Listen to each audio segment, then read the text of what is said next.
Disappointing start for the Super Eagles of Nigeria at the 2018 FIFA World Cup, and now the fans are asking questions. Why didn't the technical crew correct the mistakes from the friendly matches? Why didn't the players show enough hunger against Croatia? Ifeanyi Udeze played the 2002 FIFA World Cup. He told me that against Iceland, the Super Eagles must fight to win. We need to win. It's a must win. So I want them to go out there, go all out strong, very, very strong. Make sure they close down the midfield.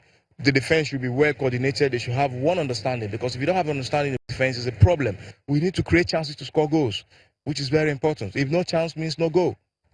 Earlier, I spoke with the president of the Nigeria Football Federation, and he wants Nigerians to support the Super Eagles when they take on Iceland on Friday. So the only thing to do is to keep motivating them, is to keep making them understand that they have the mental capacity to overcome challenges. And that's what we're doing, basically. And they are responding to it. I want to appeal to Nigerians, with all due respect to them, that we understand their zeal, we understand their enthusiasm. We truly understand that they are very passionate about this game. But they should also know that we are human beings. And we need support, we need prayers from them to continue in what we are doing. The Super Eagles understand the importance of the match against Iceland. They will depart their base in St. on Thursday for Volgograd. In St. Petersburg, Russia, Austin Okonakpan, Channels Television News. All right, that's Austin, right from St. Petersburg in Russia. And because we have Shola Rogers in the house this morning. Good to have you. Good morning. Good morning, guys. It's a pleasure to be here. Yeah. How are you? It's been some days, since Super Eagles lost their opening match.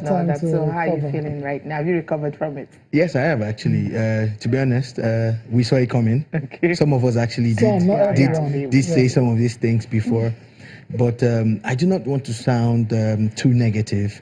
It's not as if Nigerians are not entitled to their opinions. They are. But at this point in time, I think we all need to rally around the team, regardless of the result. We don't have any other team at the World Cup to support other than Nigeria. Yeah, we don't. Austin is in St. Petersburg. He'll join us right now. Yeah. Austin, good morning. How you doing? Good morning, Cecilia. Good morning, Tayo. Good morning, Shola. I'm awesome. Good news coming out of the camp of the Super Eagles. Iceland may just be in some trouble.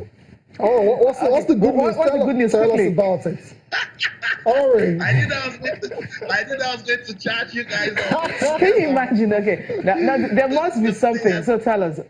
I know the players, like, if you go by what I just said in that stand-up report, the players understand the mission at Volgograd. It's a win or win encounter for them. And I'm hearing that they are not joking with their trainings. John Obi Mikel is leading by example, always the first to turn up. And then he's telling the other guys, look, we need to give Nigerians a reason to be happy on Friday. They're saying to themselves that if they lose that match or even drop a point, they might just be saying a quick goodbye to the World Cup.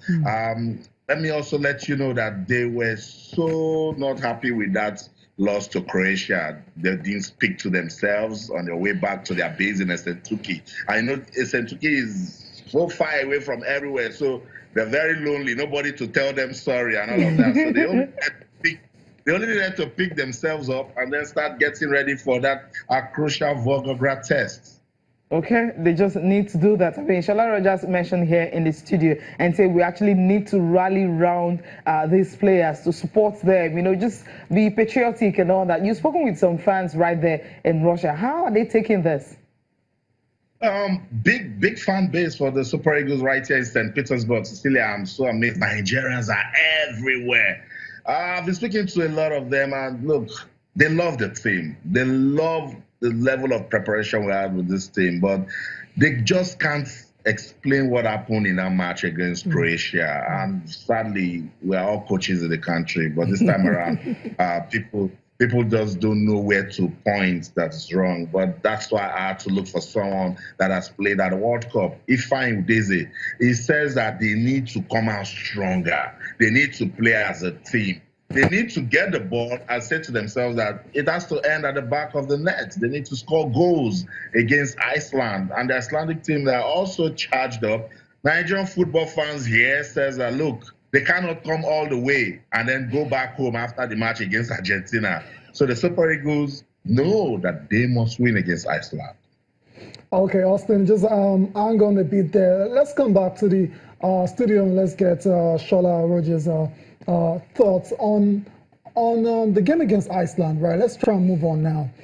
After the loss against Croatia, the prevailing reaction, both online and offline, seems to be that Mikel Obi should not play that role he played against Croatia.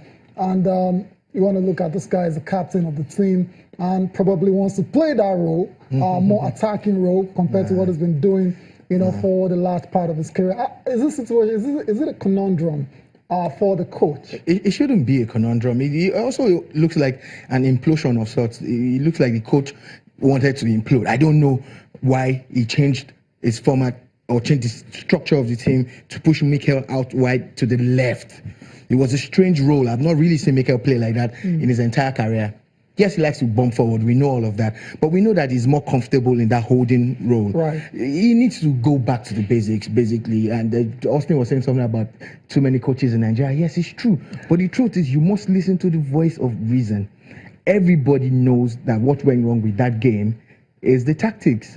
Well, he is not admitting that. For the first time, I saw Gennaro Raw at 6-6 and 7s. I saw him at C. I was shocked. Like, what is he doing? Even the substitutions did not make any sense to us, Regardless of what Nigerians might think about the own goal, look, Etebo was the best player on the pitch on that day. And guess what? The stats are out. No other player at the World Cup currently had as much interceptions as him. Nobody in any team that has played at this World Cup. Shows you how strong Etebo is. So you said back to the basics. So basically, Mikel back to holding midfield position with Ndidi. This is what it is. We need to be very careful. We must have a structure. I keep saying it. The Oyinbo wall is not working for me. It's still not working. I've said it before. I'm going to say it again. I want Omero and Balogun, or Omero and Ekong, preferably Omero Balogun now. After seeing the last game that they played, I'll keep Brian Idowu, but I want to see Tyrone Eboye. Shehu did not play badly.